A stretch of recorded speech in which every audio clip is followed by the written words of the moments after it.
Kumusta, siklista? Yo! Oh, heto na nga. Alam mo bang nagsungay na kami tapos nagsampalok pa? Agoy! Sakit sa tuhod! Pero linawin ko lang ha, sa sungay kami lumusong. Grabe. Parang may mga triple kill na siko. At doon kami sa Sampaloc, pumukpok ng ahon. Para nga kaming nag-Route 111 sa panahon na to. Negative nga lang. Hala, makapagalitan tayo ni Mang Kalas. Pero syempre, bago magpinitensya, kain muna. Ayun na. Kakatapos lang namin mananghalian. At pagkaalis namin doon, ayun, ito nabubungad sa'yo. Ahon na agad. Bukod sa matinding ahon, grabe rin ang init ng panahon. Ay, init.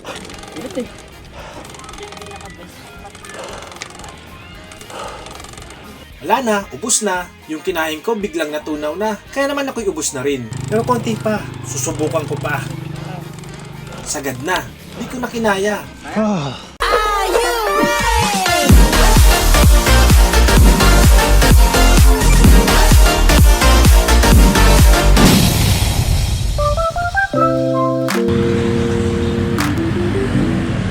Well, kumusta siklista, no? Good morning, good morning, good morning. Kung mapapansin nyo, medyo maaga nga tayo ngayon. At ang ride natin ngayon ay papunta tayo Tagaytay. Nandito na tayo sa Sapote. So may iintayin pa tayong kasama. Manggagaling pa sila ng Quezon City. Kaya antay-antay muna tayo dito sa ilalim ng flyover. Update ko kayo mamaya. Dito na tayo. Antay na lang tayo.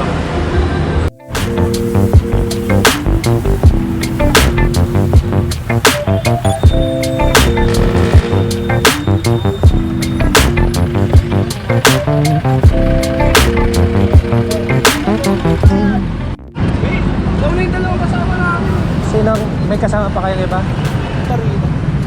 Sir, long time no si sir. Oo nga eh. Kasi Wala na, laki ko na. Nakukuba na nga ako sa sobrang bigat na ng tiyan ko eh. Ayan, kumusta siklista? Yan, dumating na si Idol Mick. Kasama natin papuntang Tagaytay. Naku, nahihiya ako dito. Wala akong ensayo tapos sa ahon, lintik na yan.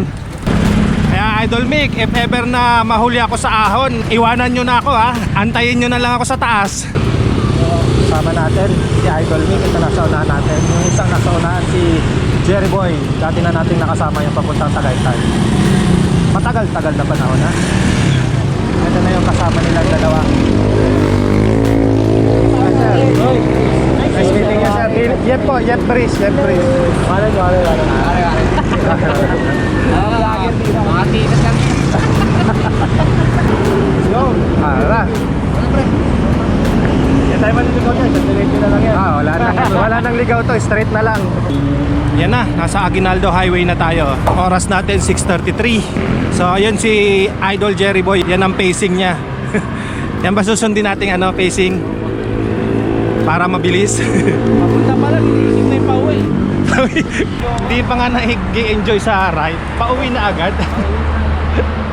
So, ayan na, hindi ako masyadong mag-video dito sa Aguinaldo Highway kasi wala naman masyado dito. Traffic lang ang meron.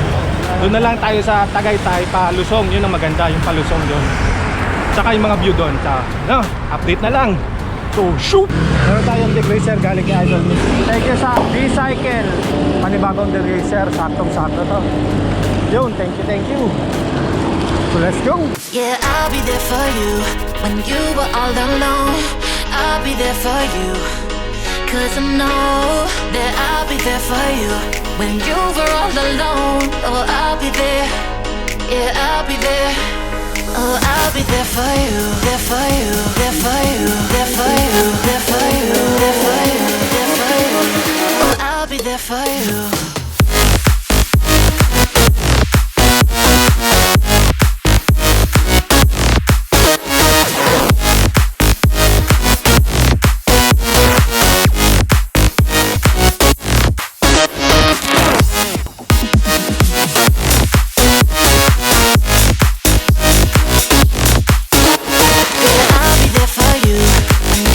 All alone, I'll be there for you, 'cause I know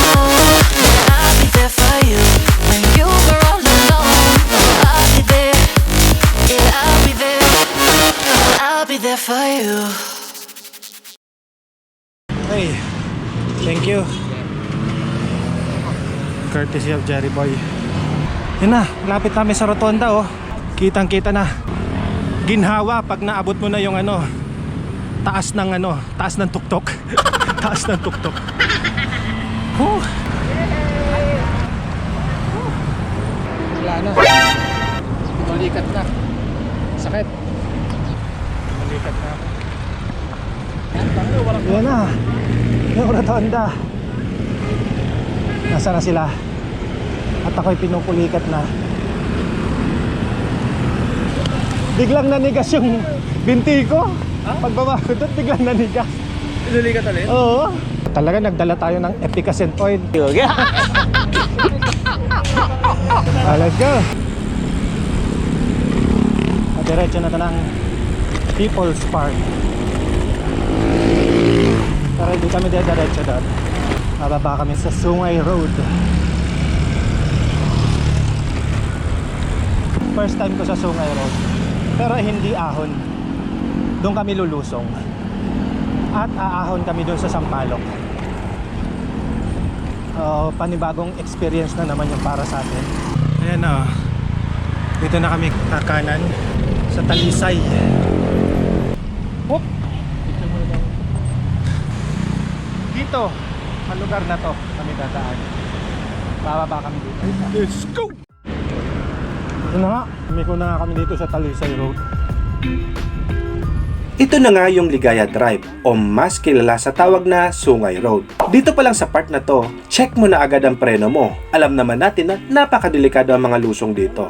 May distansyang 8 kilometers ang kalsadang ito at may maximum gradient na 23% at kilalang kilala ito sa mga matitinding siko at magandang view ng Taalik. Nakaka-excite na may halong kaba ang nararamdaman ko sa mga oras na ito at may pagka-amaze na rin dahil nga sa ganda ng paligid na makikita mo. Dahil first time ko nga na makarating dito. Sabayan mo pa ng smooth na kalsada, talaga namang isa sa best experience na maituturing ko ito. Wow!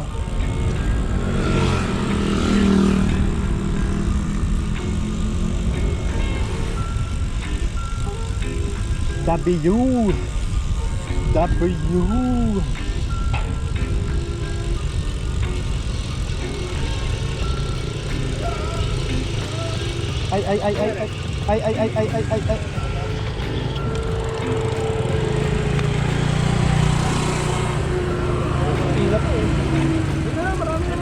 Sige, meron pa ba doon? O sige, meron pa doon, sir. Doon pa tayo mismo sa bibig. Sino mata? May marami doon. Sa bibig ng taal. Sige, ko anong shot? Talaga nga namang mag-e-enjoy ka sa lusong lalo na pag ganito pa ang panahon. For sure, alam nyo yan. Ito matindi. Pero syempre hawak pa rin ang matindi sa brake habang lumulusong. Abay matindi. Naririnig ko yung rim ko kumakaskas. Sarap ahunin to ah. Parang hingal na hingal ka. Kung mapapansin nyo, dito sa kanang bahagi ko, napakaganda ng view. Hindi ko lang mahawakan ng camera dahil delikado. Marami rin ang humihinto dito para kumuha ng picture tulad nito mga motorista. Naku naman, tingnan mo naman to. Oh. Tingnan mo naman yan. Kung gaano katarik yan. Wow! Kakaiba. Yung kakaiba. Kakaiba. Malalagot ka dito pag mahina preno mo dito. Sobrang higpit na ng piga ko sa preno. Nakakangalay na sa kamay at hindi pwedeng isang brake lang ang magaganahin mo dahil bulusok talaga ang part na ito.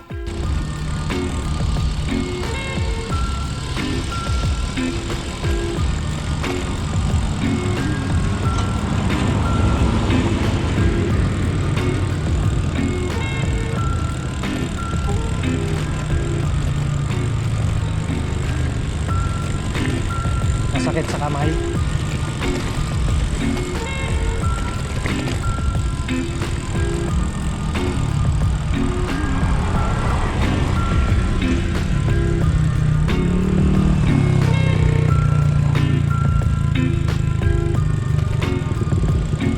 May mga part na napakaganda ng view ng Taal Lake, kaya huwag tumingin ng matagal o malingat man lang. Keep your eyes on the road, ika nga, para palagi tayong safe kasi mahirap na. Baka sa sobrang titig mo sa ganda ng paligid mo, may nasa unahan pala na nakahinto. Pero kung hindi talaga mapigilan, maaaring huminto na lang at i-enjoy ang view. Tulad na lang ng ginawa namin dito.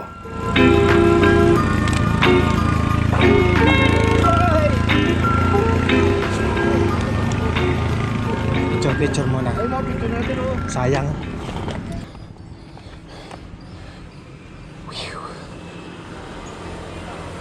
Kamusta mga siklista?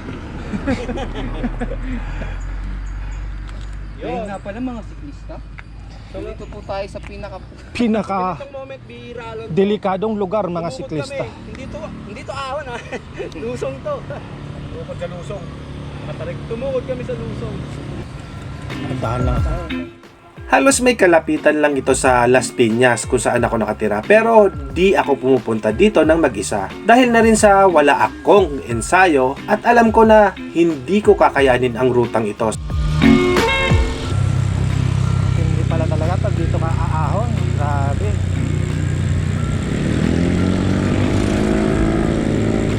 Parang may mga triple kill na siko.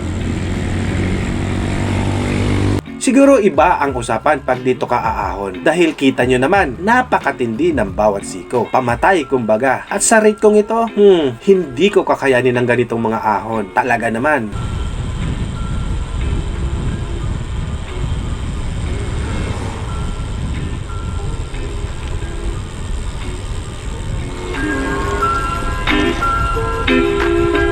Konting ahon pagkalampas mo ng San Guillermo Elementary School. Pero sobrang ikli lang at hindi ganun katarik.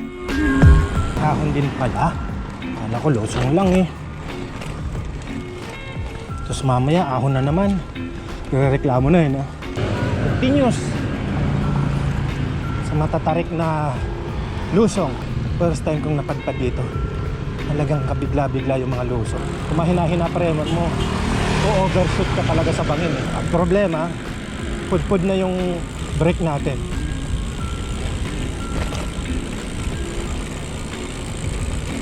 Kaya nagdadahan-dahan na lang ako. Mahirap na, boy.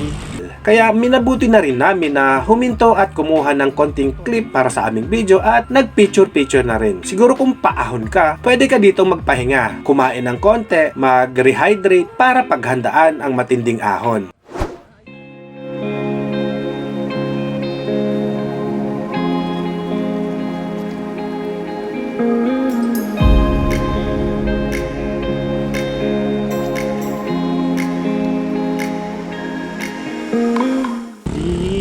Dito na ang malalim na naman na siko. Dito tayo.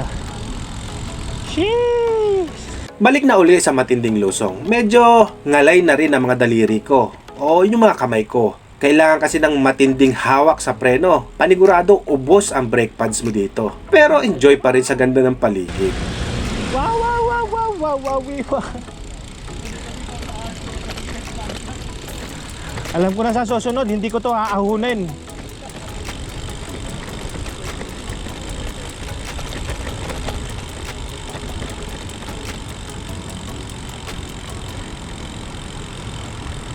Alam ko na. Kaya hindi mo na ako mapapaahon dito. Grabe mga siko eh.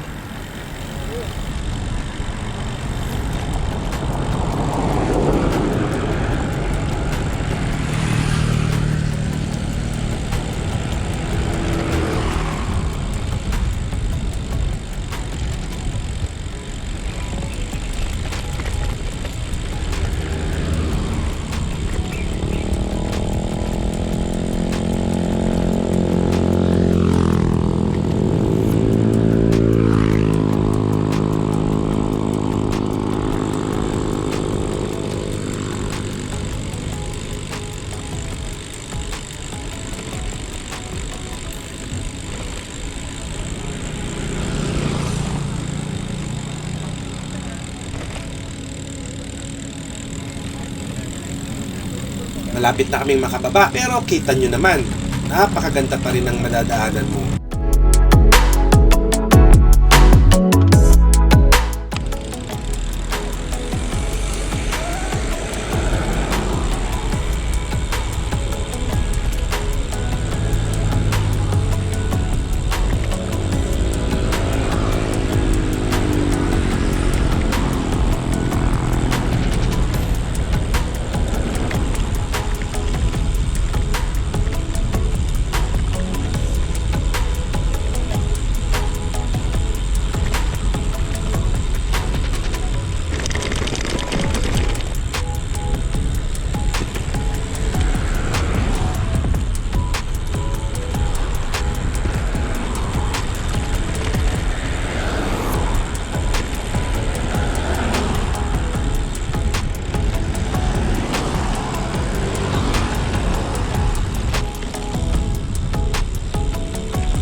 Pagdating mo naman sa parting ito, halos patag na ang kalsada. At dito na rin magtatapos ang lusong, dito sa Sungay o Ligaya Drive.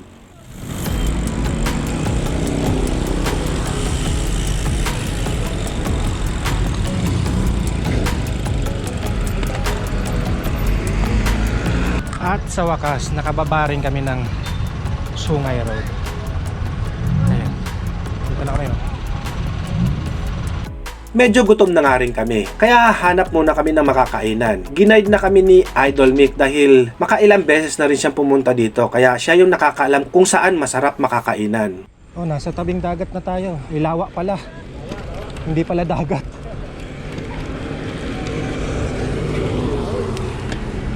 Naku, meron pang ahon.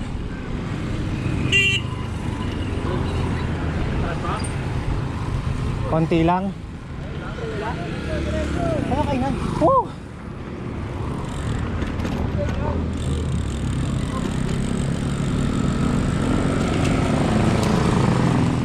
Dito na nga kami kakain sa Sikhay, Bulalo and Inasal. Sa may paanan lang ito ng Sampaloc Road, kung saan kami aahon. Medyo mahaba-haba ang padyakan sa ruta na ito. Kaya magpapakabusog muna kami bago magpinitensya sa pag-ahon dito sa Sampaloc. Ang order namin ay ang sikat na bulalo, isang bandihadong pansit, meron kaming hipon at crispy pork kare-kare. O, diba? Wow! Daming food!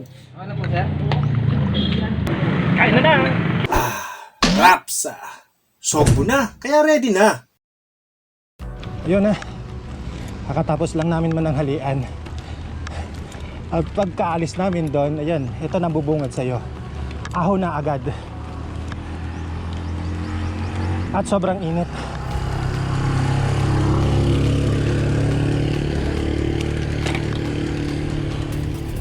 Ay.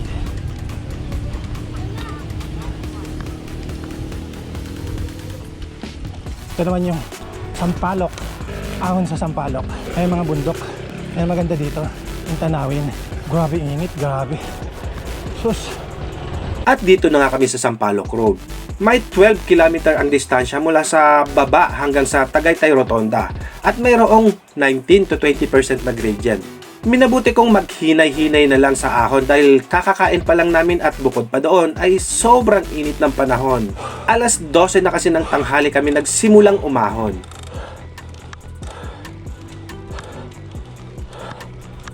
Unang siko, naramdaman ko agad ang sakit ng tagaliran ko.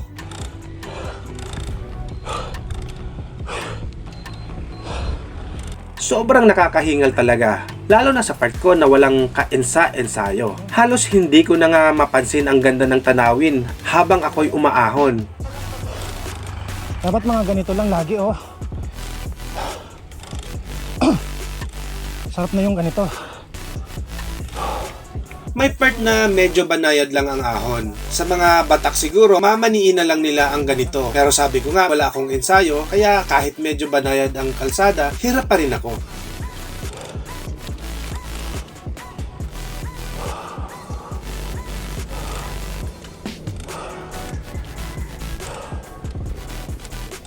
Ay, sus ko po.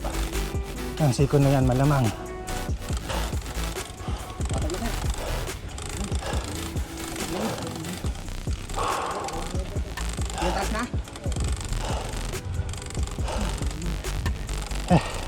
Kwentuhan to, kakakain lang natin eh.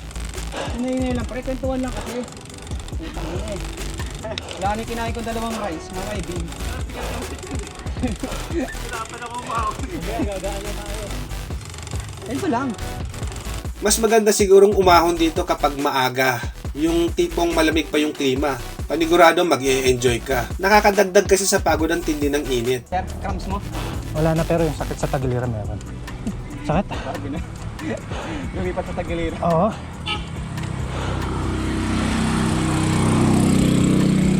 Dami na puno, putang ina, ang init pa rin. Puno naman, oh. Yan, may mga nyog. Puno yan.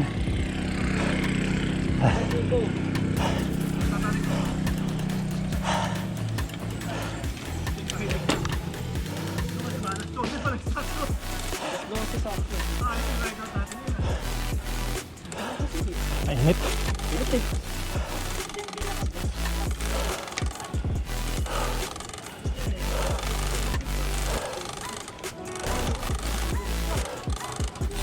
Hindi ah.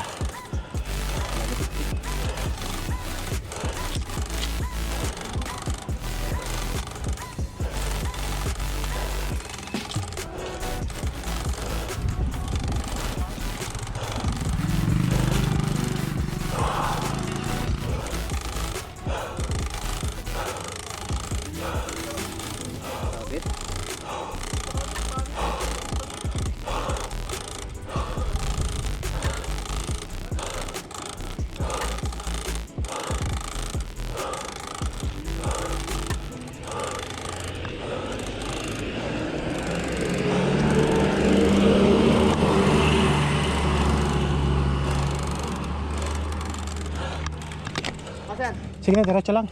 Kaya? Ay nga lang, ayaw kong biglain. Sige, diretso lang kayo. Oh.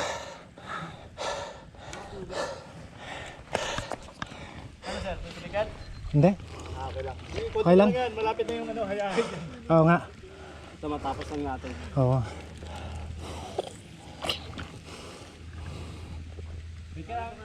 Sige. Grabe, nakakapagod. Yan o. Layo pa nito. Penitensya. Nakakailang hinto rin ako dahil halos sasabog na ang baga ko at medyo sumasakit pa ang tagiliran ko. At kita nyo naman, kung maririnig nyo, may sabit pa ang FD ko.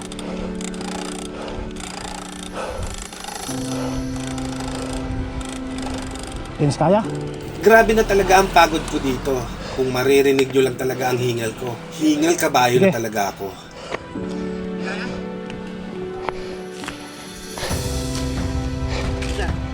Okay, sige lang. Hindi ko pipilito yung sarili ko muna. Diyan na lang ako antayin sa taas. Maghihinto-hinto lang kasi ako. Konti pa. Susubukan ko pa. Susubukan ko pang umahon.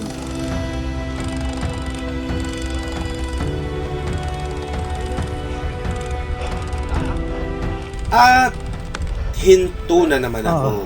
Naghahanap na ako ng masasakyan sa mga oras na ito. Diretso.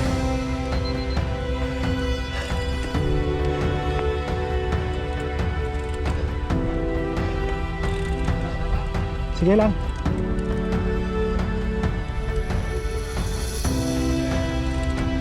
Pero sinubukan ko pa rin pumadyak. Sinasabayan na nga ako ni Idol Mick at ni Jerry Boy dito para alalayan sa ahon. Sinabihan ko na rin sila na antayin na lang ako sa taas dahil nga sa nahihiya na ako. Pahinto-hinto. Oh, si Sir Rooney nakakailang oh. 10 kilometers pa kasi tira ata yun. Alin? Sir. Ano niya sa'yo, sir?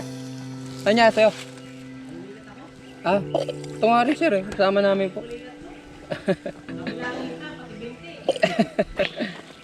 Ito nga, kasama namin. Parusa pag pumasok ang pulikat. Ayan na. Ano, sir? Sige, una na kayo ha. See you on the top. Okay. Mick, ako na bahala dito. Oo, si ate na ano. No choice na ako. Dahil nga sa nakakahiya na sa aking mga kasama, sumakay na ako ng tricycle dahil hindi ko na talaga kaya ang umahon. Nakakahiya mang aminin, gumamit na nga ako ng ipinagbabawal na teknik, paakyat ng rotonda. At doon ko na lang sila aantayin.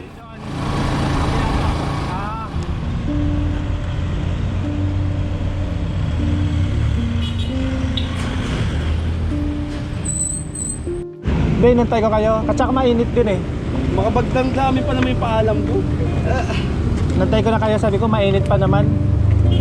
Dito na ako bababa para straight na. Hi, sir. Saan? Sa... Dito, Balikan na, Gaginaldo. okay, balikan na. Tapos patag na. Wala nang ano. Ikot-ikot. Ano ba ito eh? Baka territory niya na ito, alam mo. Ito yung mga kasama ko. Eh, papahinga. Wag ako, wag ako. KOM! Uy, gagi. Sir Warren, tapos si Rachel nagkikraving sa suman. Kaya na pala nagkikraving niya sa buko, dati nung kinahin. Ano mo grabe kasi naman, bigat pa ng tiyan ko ah. Ako nga rin, bigat na rin tiyan ko Oo nga eh. So, ayun na nga, no, naghiwa-hiwalay na kami dun sa may rotonda ng Tagaytay. Pababa na sila ng Redpal. Bala ko sana kanina sumama sa kanila papuntang Redpal, tapos mag-aalabang na lang ako para makakuha ako ng loop. Pero sa tingin ko mapapalayo pa ako, tsaka kita nyo naman na pinulikat na ako. Bale parang hindi ko na kayang lumayo papunta ng Santa Rosa, Nono Valley, tapos papadiretso pang Alabang. So dito na ako kasi straight na lusong na lang to, kaya wala nang, hindi ka na pupulikatin, para kang nagmumotor na lang dito. Ngayon pa man hindi natin kinaya yung Sampalo. At nahiya naman tayo sa ating mga kasama, kaya minabuti ko na mag-tricycle, gawin yung ipinagbabawal na teknik, at hindi na ako antayin ng mga kasama natin na nakakahiya naman. So ayan mga amigo, kung nagustuhan mo ang aking video, mangyari po lamang na paki-like na lang po. At kung bago ko pa lang dito sa aking channel, paki-subscribe na rin po para updated ka sa mga susunod kong upload. Malay mo makita mo yung aking rest back dito sa Sampaloc Road. Kung umabot ka man sa parting ito, maraming salamat sa iyo. Hanggang dito na lang po ang video natin. Ako po si Yep Breeze. Maraming salamat sa panonood. And ride safe, mga siklista. Basta si Krista! Please subscribe to your Breeze channel! Okay na! Kamusta si Krista? Please subscribe to your Breeze channel. So please sa barakaray, sarakap, whatever.